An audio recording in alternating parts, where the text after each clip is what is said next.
What up? What up, everybody? This is Describe Gaming bringing you a response video. So we haven't done a response video in quite a bit, and there was a community poll with a bunch of other content creators I have not touched, and we won on PlayDGame. So PlayDGame is the lucky contestant. So I've looked through his channel a bit. The Ronan one sparked my interest on his Villains Beyond, and I feel very comfortable talking about Ronan, and I am gonna watch his video on Villains Beyond Ronan, and you'll get to hear my response based on the things he talks about. I might agree with a lot of things he says, or I might disagree, or give different viewpoints in the way I play Marvel Champions to his Villains Beyond Ronan. Just a side note, so PlayDGame is Steve Kimball. I think he lives in Canada, I believe. And he's one of the more older, well-known Marvel Champion content creators. Has a very good channel, plays a lot of Let's Plays with deck builds, and very just fun, cool. He does a lot of sound effects, that's what I'm trying to say. But yeah, entertaining type of guy. So we're gonna jump into his video. I might fast forward, a few parts because I really want to touch on like the things that interest me the most. But yeah, let's jump to his video. And welcome back to Play the Game with Steve. Villains Beyond. Here we are. Episode 17. Alrighty. Ronan the Accuser. Alright, in this episode we're going to take a look at Ronan's stats, his signature card. So I just want to say, I think he has a really cool idea with his content of doing kind of a deep dive on villains. And I like that he actually has in his videos for these Villains Beyond, he has ways to kind of make the villains play differently. He recommends certain modulars that will either make it more challenging or just make it more thematic. And I think that's really cool. We haven't seen any content creator. Well, you could say Josh from Get Up and Game might be close to that. I think he's done similar videos about recommended modulars and whatnot. But this is what Steve has done is kind of really honed in on spotlighting the villain and kind of going through the difficulty, what to look out for, what aspect cards to put in. And so overall, I was very excited when he announced these series because we haven't really had any content creator sort of focus into that. So this is Ronan, and this is episode 17, so it's quite far in his Villains Beyond. I don't know. I think he put a stop or a hold on it because of the new expansions and other things. But let's continue. Cards that are designed to destroy the heroes. We're going to take also a look at some of the unique mechanics of the scenario and some of the ways that you can avoid major punishment. And then finally, we're going to take a look at some of the modular sets that you can include to maybe lower the difficulty, increase the fun, and just try this villain out one more time and maybe have the dance-off that you've been waiting for. So all this and more on this episode of Villains Beyond, Ronan the Accuser. All right, Ronan the Accuser has 3 stages. He is an... So he kind of, I think the first part of it, he just kind of goes over a little bit about Ronan, his force interrupt, his stat line. Nothing like too much for me to really respond on. He talks about the main scheme. So I think we can kind of fast forward this because this is just how he plays. It's not really anything to really respond on. I think the part where we want to talk about... Okay, so yeah, the first 6-7 minutes, it's just him explaining about Ronan, how he plays. Probably the difficulty is where we want to dive into a response here. We've seen his kit what makes Ronan so much more difficult than, let's say, any other villain that has a high attack and high damage output? Well, I believe it's because Ronan actually has 5 extra activations that can attack you. So I think the Yeah, so that is pretty big. He's 100% right there. If you look at a lot of villains in the game, in the lifespan of World Champions, some of them have maybe 2 more activations, 3 maybe, but that's about it. That's like he's got these 2 other single-minded furies, or single-minded, yeah, and they can activate on you if you have the Power Stone. So they're like a pseudo activation, but most villain sets that want to go into the activation route have usually just 2 more activations, and Ronan has an extra one, 3, plus pseudo 2 more activations if you control the Mind Stone. So it technically says 5, but it's kind of like 3 and 2 pseudo ones, meaning, it's 50% of the time maybe. Yeah, let's keep going. most we had seen before was 3. And so Ronan coming in with an extra 5, if you count the 3 that come in the standard set, the assaults and the gang up, that makes it another 8 activations. 8 extra activations that the villain. Yeah, and if you, I was gonna say, if you play on standard 2, some of those activations gain surge on top of fanaticism with gain surge. Yeah, it's just kind of ridiculous. Can have against you. Don't play Ronan on standard 2, trust me. Which, if you are unlucky and get 2 or 3 in a row, it could be really, really punishing. Not only that, the fact that he also has the card that will kill pretty much anyone in one shot with the fanaticism. So that is the elephant in the room. The fanaticism has been the main culprit of people just dying or pounding the fists on the table. It is a way overtuned attachment. And if Fantasy Fight could go back in time, I think they would have definitely balanced that attachment a little bit better. Probably take off the surge, at least. But the story behind, why is Ronan such a huge power creep? We've never seen a villain in Marvel Champions like this that just hits like a truck, that has so much surge and boost abilities and, additional boosts, is because this was coming after another expansion, Rise of Red Skull, and that was sort of complained a bit that it was too easy. So this was like their response, but it was like way too heavy-handed. Oh, my nose is like itchy. Anyways, let's keep hearing about Steve. That is why Ronan really feels like one of the most difficult villains in the game. Now, there's definitely ways around this, and that's what we're. Now, I do have a power tier list for villains, and I think I got Ronan third place in my S tier ranking. But I would say any given Sunday, yes, he definitely could be the very pinnacle of hardest villains in there. But I kind of feel like there's like Venom Goblin, Magneto, a few others that could give Ronan a run for his money. And I'm not going to go into detail too much here, but yeah, I mean, for the most part, well deserved to be feared upon Ronan Accuser. Going to be exploring here. How can we play Ronan and just maybe enjoying the scenario a little bit more? So I think the secret to that is going to be trying to dilute Ronan's deck as much. So what's funny is how he goes about, to beat Ronan or to have a better time against Ronan, doesn't really tell you, okay, so here's some really good strategies or ways to counter certain things that will happen to you when you play against Ronan.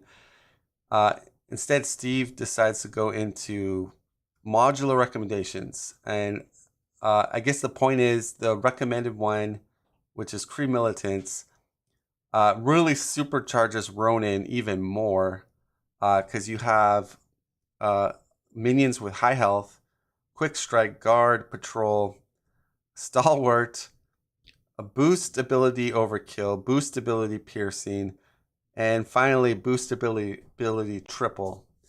And yes, but personally, I think it in my opinion, it would be nice for him to go over dealing with Kree militants, because if you're playing campaign, or if you want to just play the authentic Ronin challenge, which is with this recommended, I don't believe Steve really covers Kree militants. He just kind of brushes them to the side and says, "Hey, we'll take them out, and you're gonna have a better experience," which it'll be a less difficult experience, but then you're not getting that authentic Ronin frustrating experience. That it's kind of like, people want to. Every mountain climber's dream is to climb Mount Everest, right?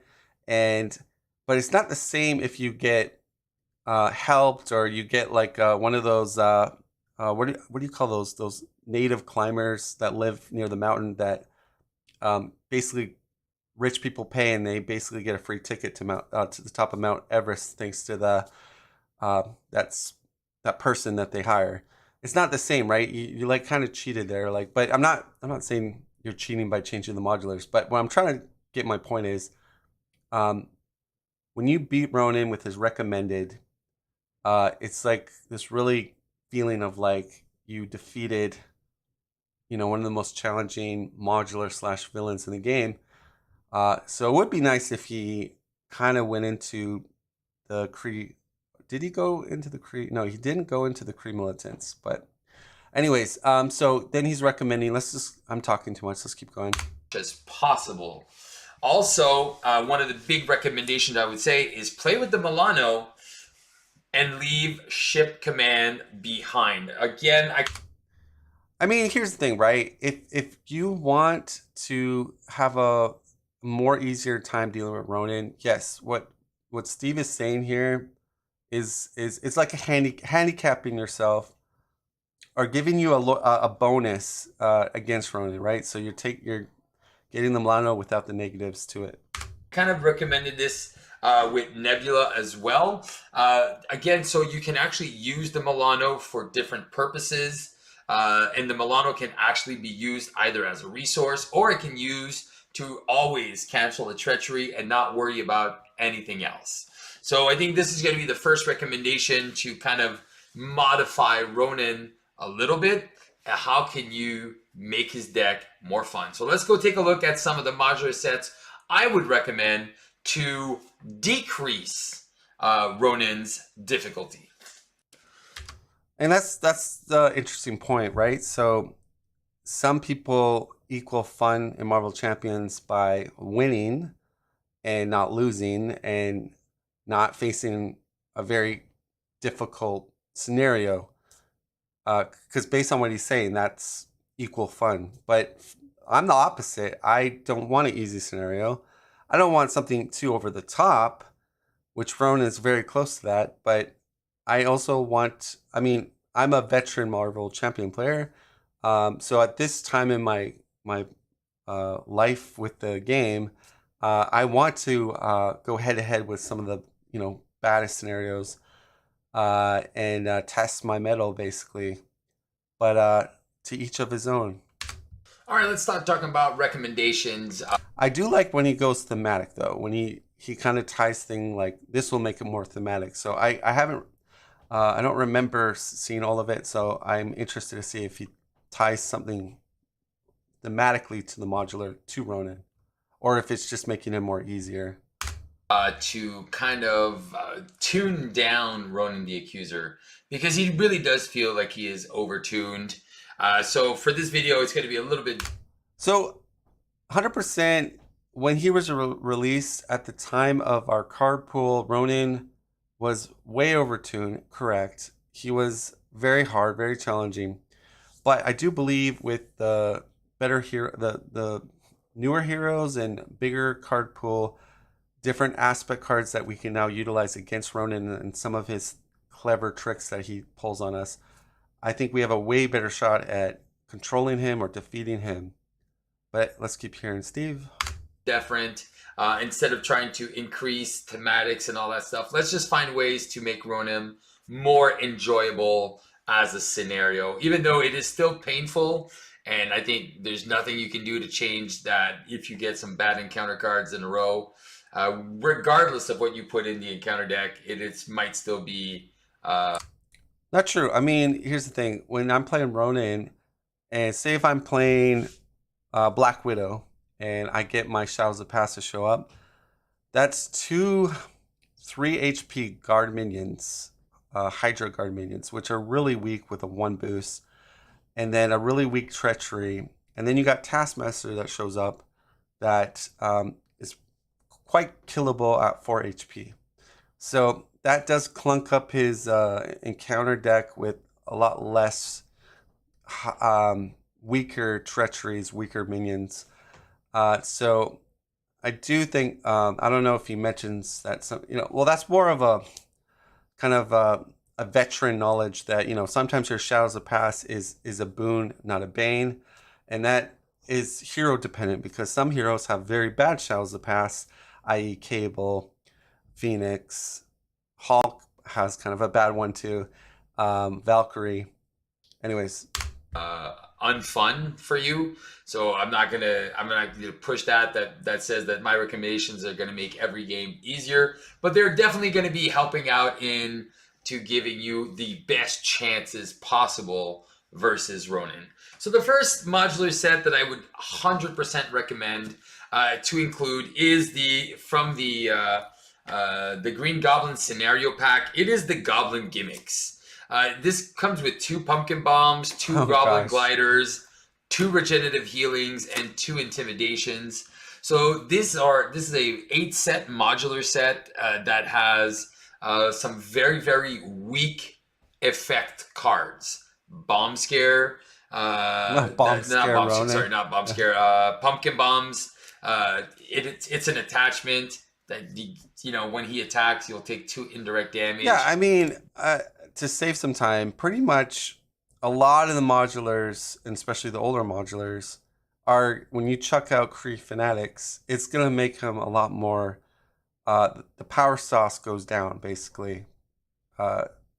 So he talks about power drain, I guess to discard the hammer.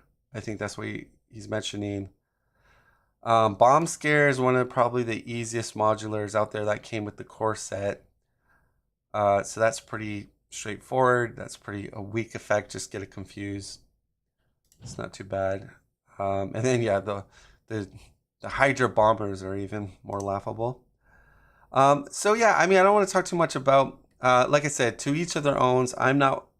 I'm sure casual players are going to enjoy the recommendations to lower the difficulty, and it makes sense because I mean, if you talk within the community, Ronan gets talked about as being one of the hardest villains in the game. So he's got more modulars. Oh my god.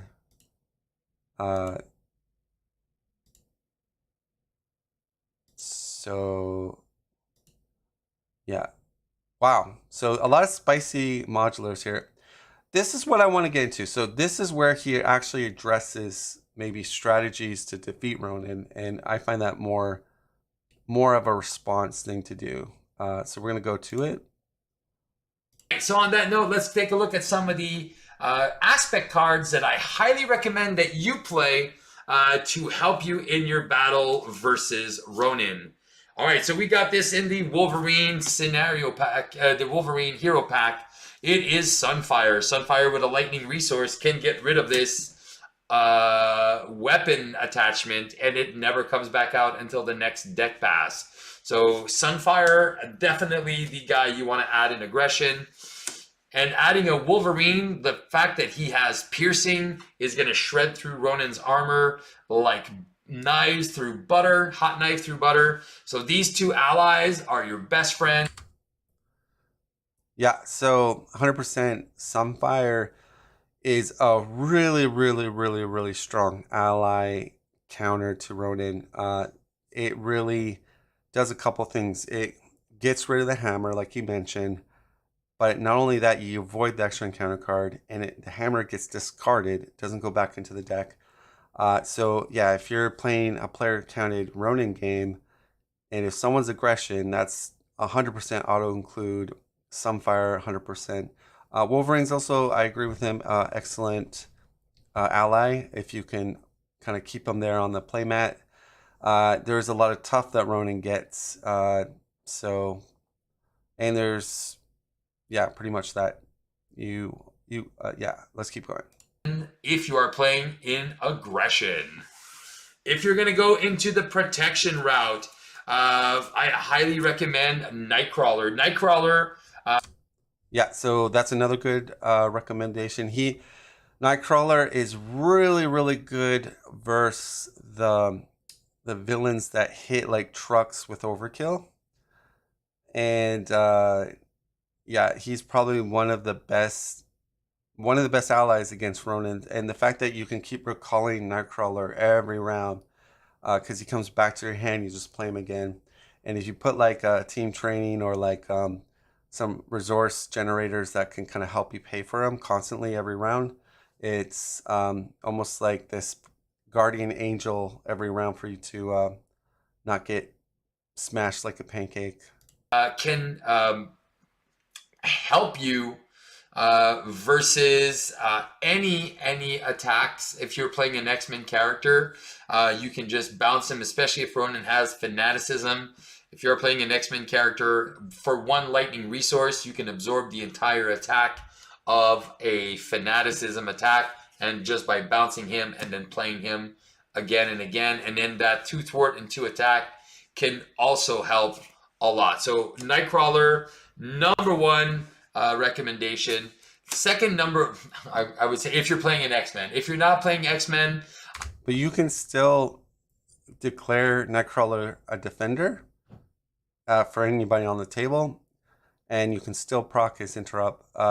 The drawback of not being an X-Men or defending for an X-Men by using the interrupt alone is you're able to look at the boost card, and if it's like a low boost, say it's a 0, and he doesn't have his hammer and he's attacking another player without the power stone, it's only 2 damage.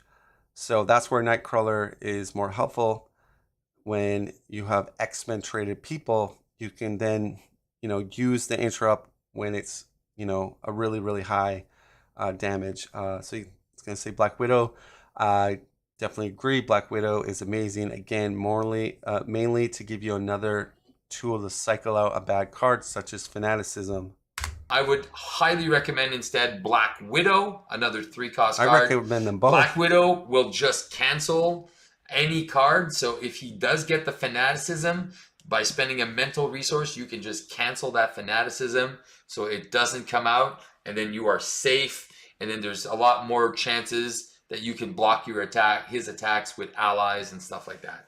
And then finally, if you are playing a Web Warrior strategy, or if you have a Web Warrior in your deck, Spider-Man Noir, he can actually get rid of some of those treacheries. So X is equal to the amount of treacheries under Spider-Man Noir, but he has a response. So that surprised me. I didn't think he would mention Spider-Man Noir. I don't know, like, I guess you can get rid of some of those activation treacheries. That's not a bad idea. Little slow though, and there's a lot of pressure against Ronan. So those 3-cost allies have to pay off pretty big and fast, or you get overwhelmed. Which Spider-Man Noir is more of a slower pace control type of strategy. But yeah, I can see it. It's not a bad idea. After you resolve a treachery, whether it be you stand accused or stuff like that, or even some of his attack cards, if you can get rid of those under Spider-Man Noir, that just makes this game a lot easier, because then he's going to be losing some of his signature cards that are going to punish us under Spider-Man Noir, and you just keep him as a treachery collector. So there you go. So these are some of the encounter cards. in protection that I highly recommend. Then in Justice, again, that being able to control with global logistics, having at least one shield card to be able to exhaust, to go get, to look at the top 4 cards. Recommend playing 3 of these if you are running a Justice deck. Again, you want to be able to remove this universal weapon, and if you can know what you're going to get as an encounter card, and you can know that you can, with the global logistics, just get rid of that universal weapon again, man, that is just gravy. Yeah, thing about global logistics, I would say, is you sort of have to build for the archetype. So like a tribal shield deck, or you have to put, yeah, you have to put shield type cards in your deck in order to utilize that. So, um, and then it's kind of, I think Blindfold Ally is a better alternative if you don't want to do the shield tribal deck, because Blindfold is a good ally, good chump blocker, and she does sort of the thing a little bit better than the global logistics because it's the top 5 and you discard 1. So you'll probably maybe get the hammer, but yeah. Gravy train. So global logistics with a little bit of a shield without having to go all out shield strategy, because against Ronan, I don't think it's fast enough. But just having at least one shield card to be able to use the global logistics makes a big difference on knowing, like, oh, well, how is he going to attack me? How is it going to come? What's the villain's turn going to be like? Global logistics is a key card in Justice versus Ronan. Then we also have in leadership, regroup. Again, Ronan, if you're playing with some of these recommended modular sets, Ronan, unless he gets the fanaticism, is the only time. Yeah, so regroup, excellent support. It's very good up until he has fanaticism. When he has fanaticism, well, it still can be okay with fanaticism, but yeah, I would say this is a great include if leadership, because allies are very good. If you're able to take those hits from Ronan, that's not on yourself. If you have a target acquire out, you can make sure that if you're playing with the recommended Krieg militants, that you're not taking overkill damage, just having one target acquire out. And sometimes you never get that overkill. So, but it's that insurance. So with the insurance of a target acquire out, and you're just constantly chump blocking with allies, that is a really valid and key strategy. It does change a bit when you get a fanaticism, and then if you're able to put a tough on a hero and then chump block with an ally, you can kind of take those big hits without even defending, because it kills the ally. Overkill damage now just hits tough off on your hero. But yeah, the challenge is, how do I get a tough on your hero? You could get toughs on your hero. There is a basic event, I am tough, I think it's called, or I might have to go back. I might forget the name of it. But every hero can run. It's a 3 costs event and you get tough. But if you run Death Focus, you can make it cost 2. But that's a way, because I think the big thing that he really should have talked about in this video is the elephant in the room, is fanaticism. Like, what are your counters and ways to deal with fanaticism? I don't believe he mentions it strictly in this video. So let's keep going. He will have the overkill. So being able to recur your allies, and then having more and more blockers, Maria Hills, and then what's the other ones there that are really good? White Tiger to draw more cards and stuff like that. So any of those allies that have these cool enter the battlefield effects, like Nick Fury, is going to be very good with the regroup. Definitely recommend this card. And then finally, last but not least, you want to be running target acquired playing Ronan, whether you're playing him on standard or on expert. Target acquired should be at least 2 copies in your deck. I actually only use 1 because a lot of times when I draw that 1 in my first deck pass, that's all I need, and it's on the plate the playmat, it's only used when it's like a really like, I don't use it for any boost ability. I use it specifically if it's taking my tough off with the piercing, or if it's doing a mega attack with overkill that I can prevent, then I'm using it. But I wouldn't, in my opinion, I would probably just run one. Two's gonna bloat your deck a little bit, in my opinion, because usually you put one on the plate. I've gone games against Ronan where I've played my target acquired. I had it on my playmat the entire game, and I never had to use it, God willing, because he didn't hit the jackpot on me when he was hitting my ally. He didn't get the overkill, or maybe he did, but it was like very little damage. But again, I wouldn't go two. I'd go one, just so you have more room for your deck to be at 40. And you should always put them down as a priority card. Yeah, I 100% agree with them. Put them down as soon as or put it down as soon as it comes into your hand.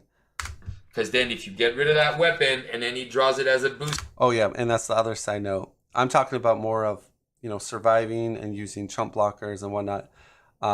Also to get rid of his weapon too. Card, you can just get rid of the target acquired and get rid of them. Remember that it's only a max one per player, but having two in the deck is going to be good to make sure that you have one at the right time. And that is it for my recommendations for Ronan. So hopefully this video was informative enough and that you want to try Ronan again with some of these recommended modular sets pair.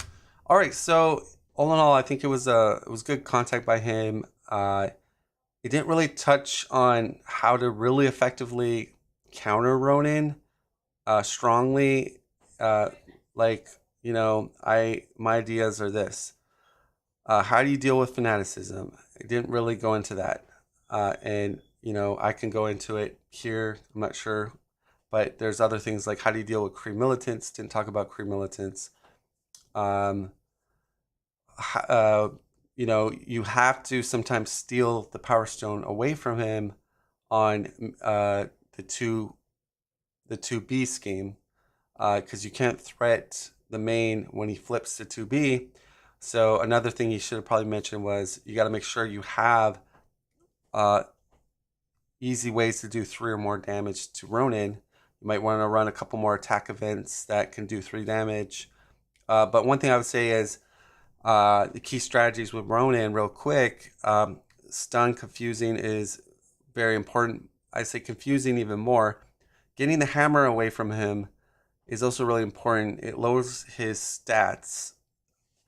And timing who has the Power Stone, I generally find it better for the hero with the Power Stone to be in hero, because I find like the scheme, you always want to make sure the scheme doesn't pop, because it gives them closer to the victory condition.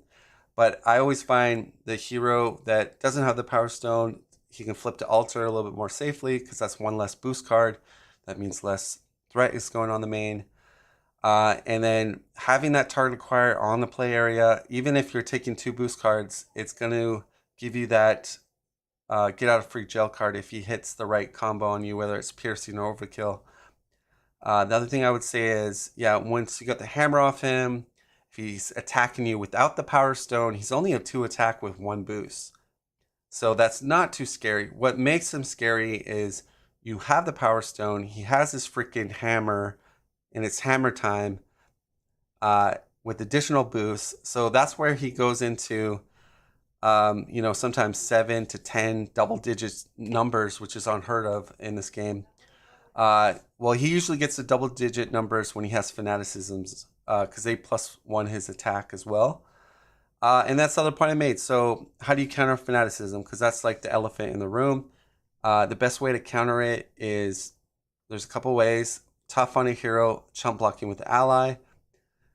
And the other way is just a very high defense protection type heroes. So you defend, which are lowering that attack value. And then if you have like a way to cancel his boosts or neglect some of the boost damage, So those are like, and then obviously Stunned and Confused slows him down a bit, but you know, you want those fanaticisms to not hit the play table. You play Black Widow Ally, which he did mention, or there's Blindfold to kind of like look and maybe chuck it out. The Repurpose and Rapid Response decks, and those are really good in team games. And you know, work together in a team. But there is a lot of little strategies here and there with Ronan. He didn't really go into depth in like a deep dive about them, which I would. But like again, I guess his video is more catered towards casuals a bit and not super hardcores like me, or sweaty gamers like me, I guess.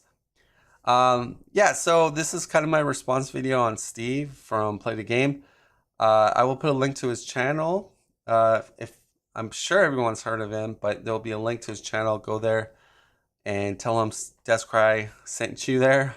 And I don't know, like the thing is, Steve doesn't do a lot of, he doesn't do tier lists, and those are usually the best kind of response videos. He doesn't do like reviews per se, really. I don't think he does a lot of reviews. He does more like deck builds and plays. So, you know, doing response videos on deck builds and plays isn't maybe the most exciting thing in the world. But, you know, I tried my best to do this Ronan the Accuser Villains Beyond. I do like his Villains Beyond series, and I really hope he continues it. And I would like him, though, because he mentioned it. He was like, oh, I might have guests on where they can also share stuff about the villain or the scenario or what they like or strategies. But he never went down that road. I don't think he ever brought guest people on, but I thought that was cool when he mentioned something like that. To just get a different perspective, basically. Anyways, I hope you guys enjoyed this one. This one was a little bit quicker one. But that's it. So I'm going to see you guys later. Thanks for watching. Goodbye.